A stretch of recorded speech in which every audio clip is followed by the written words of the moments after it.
Move the Costa coffee cup, no promotion. When it fails, that's it. That's your engine done.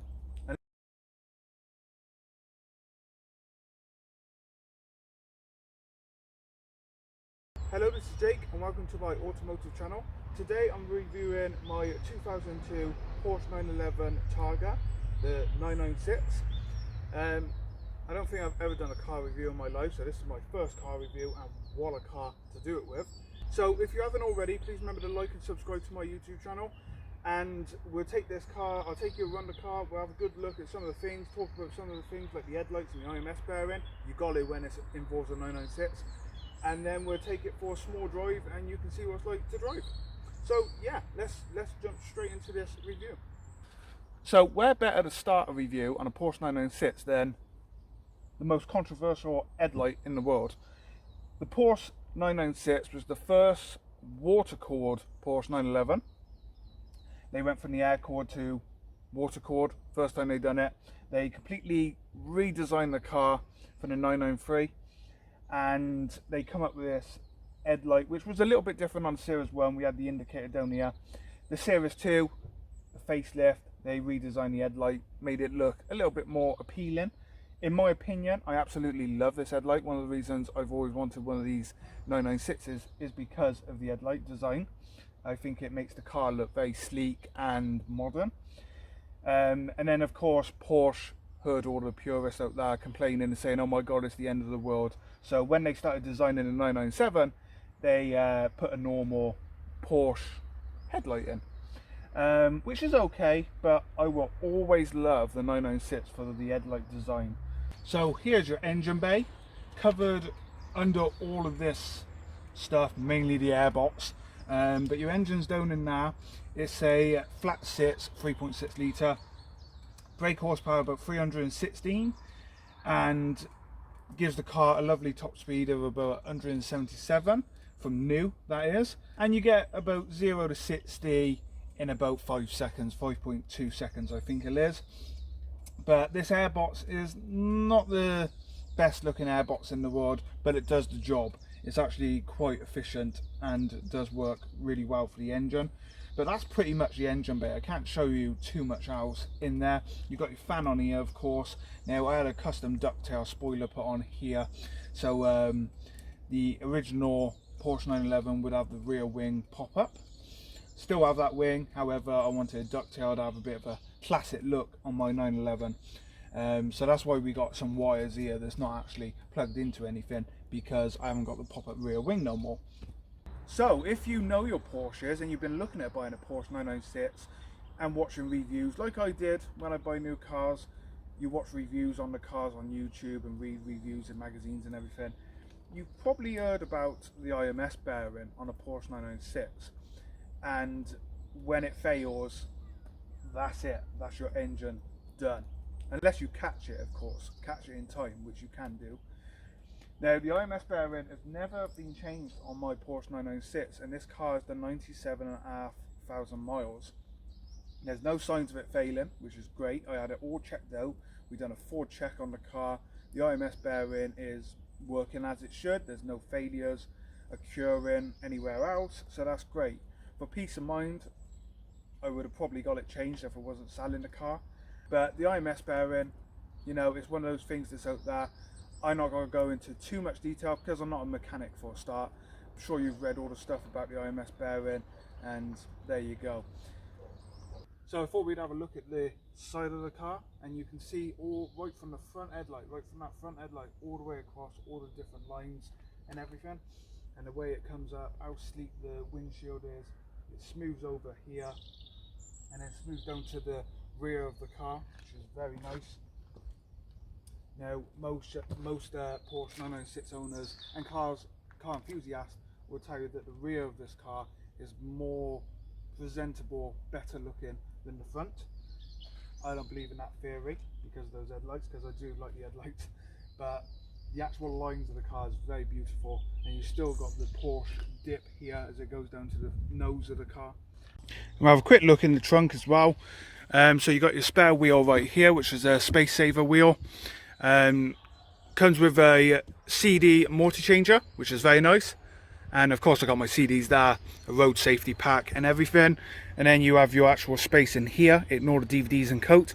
But I have got quite a bit of shopping in the car, so that's good. Okay, I thought we'd just have a quick listen to the car. Now, a standard Porsche 996 sounds a little bit different. This has been fitted with Dansk silencers, so it's got more of a rumble. So let's have a quick listen.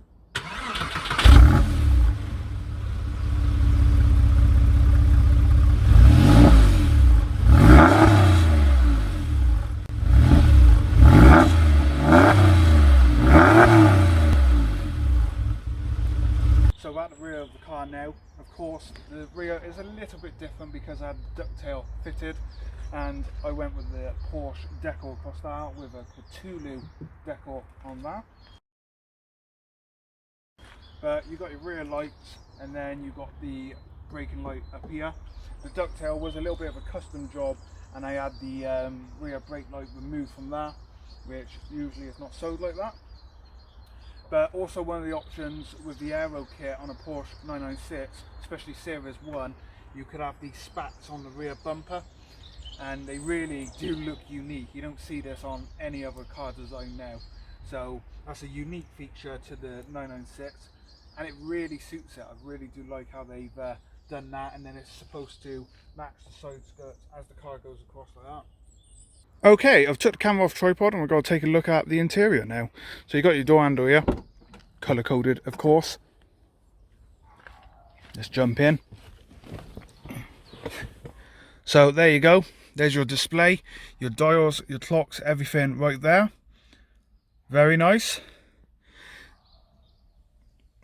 And as we go around, ignore my dash cam. Glove box right here, airbag of course, you got your vents on the sides, both sides. As Porsche, you always put your key into the right, no matter what Porsche it is, as I'm told anyway, from the old Le Mans days. And then we got a steering wheel right here. The interior is done in all leather, as you can see, with the Porsche logo in the headrest there on your seats, and a panoramic roof right here. And you also get the blind as well, that when on can block the sun out for you, which is quite nice. And then we got our rear seats, which I'll show you in a second. We'll have a quick look at the door cards.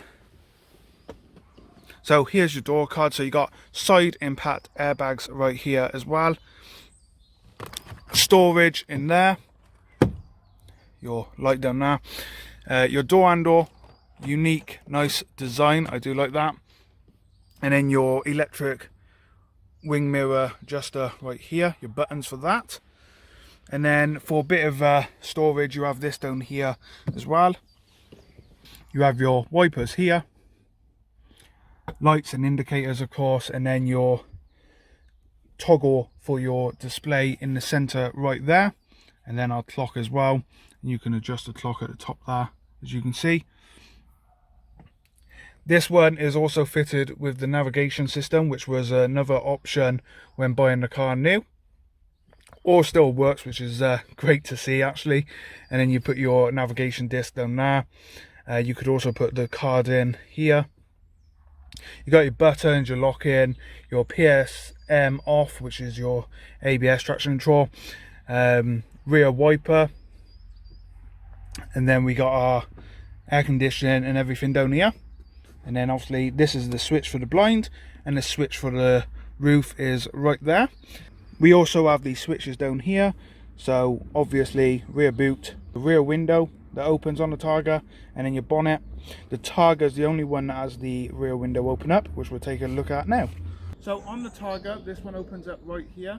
Only on the Targa does it do this. You press your button here, there you go, pops open, and you open it up like so. And you get extra storage down here behind the rear passenger seats. And then when you put it down, if you give it a little, pause it in like that. So to get in the back, it's quite simple. You just pour this here, move it forward, move the Costa coffee cup, no promotion, and you simply jump in like that. And there we go. Now, I will be honest, the space in the back is pretty good for a sports car. I don't know if this is unfortunate, but a lot of my friends are very tall, and even though they're quite tall, they can sit in the back here. I'm 5'2", and I got plenty of headroom unless I put my head right back, of course. However, that headroom, because it's a Targa, changes, because when you put the roof down, the roof fills this space here, which means you either change the size of your body or do not sit in the back at all. Now, if you've got kids, of course, kids can, you know, get in the back here until they grow up into teenagers and they no longer want to drive with their mum and dad. But the space is pretty good. Like I said, it's that roof. When that roof comes down, the space is eliminated. Got speakers here, a good sound system in the Porsche. The seats do go back, so you can have even more storage here for your golf clubs or wherever you want to put in. I haven't actually tried my golf clubs in the car yet. Something to actually try out. But yeah, there we go. So I'm going to jump at the back of the car, jump in the front, and we're going to take it for a drive now. So here we are driving the Porsche 911 now. I'm heading to Gloucester. I've just left Mitchell Dean. I'm actually currently stuck behind a lorry, so that's why I didn't start filming. But let's talk a bit about driving, what it is like to drive a Porsche 911. Well, first of all, the first thing I noticed when I first drove this car was the power, because it was completely different to my Abarth 595 Competizione. The power was just straight away. The pedals are so responsive. But the main thing was the actual driving of the car and the comfort of driving the car and how responsive it is. So like turning and everything, it's just so sharp. It's right there every time, which is very nice to have in a car. Now, I'm not saying the Abarth wasn't like that, but the Abarth was a front wheel drive. This is a rear wheel drive. So it is a completely different driving style at the end of the day. But the car is so responsive, so comfortable to drive. I live in the Forster Dean and we have a real big problem with potholes and everything. Like that one, I just had to swerve that. I've hit one with this Porsche 911 and it destroyed the left rear on the car, right rear, sorry. Hence why I got different rims on this car now. One of the reasons I upgraded, which was a shame, you know. I did like those rims, and it destroyed the rim and it destroyed the tyre. So that kind of threw a spanner in the works for a while. But no, I'm driving now. You know, everything's comfortable. I could do this all day. Doing long journeys, I've done about the longest journey I've done is about 2.5 hour driving it, and that was fine. I really wanted to do longer journeys, but because of COVID this year we haven't been able to go anywhere, only to a couple of local shows.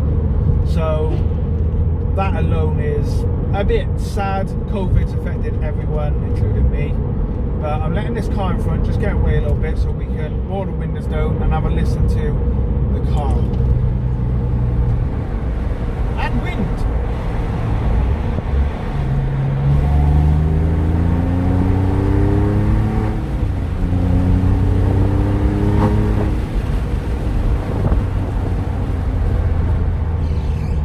So there you go.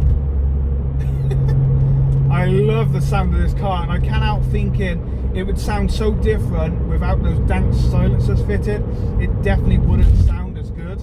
And I've heard people say that the Porsche 996 with a standard exhaust is not the best sounding car in the world, but I highly recommend getting the dance silencers. I haven't fitted them myself, that was done by the previous owner, but yeah, very nice. So that's it really, that's all I can say about the Porsche 996. I love the car, I love the ownership of it. Those headlights, you know, they are controversial. There's no other way past that. They are really controversial, but I love the look of the car. It's definitely always has been my favourite Porsche 911, and I'm never going to change that. I've not seen a Porsche 911 since that's come out in recent years that is as nice as the 996, in my opinion. I really do love it. I'm not just saying that. I love the 996. It's the poster car I had on my wall with the Lamborghini Diablo and the Dodge Viper VT. You know, that's 3 cars I had on my wall as a kid growing up, and I got one of them now. So yeah, I really do like the Porsche 996. Sad that I'm selling it, but I want to try different cars. I've had it for a year.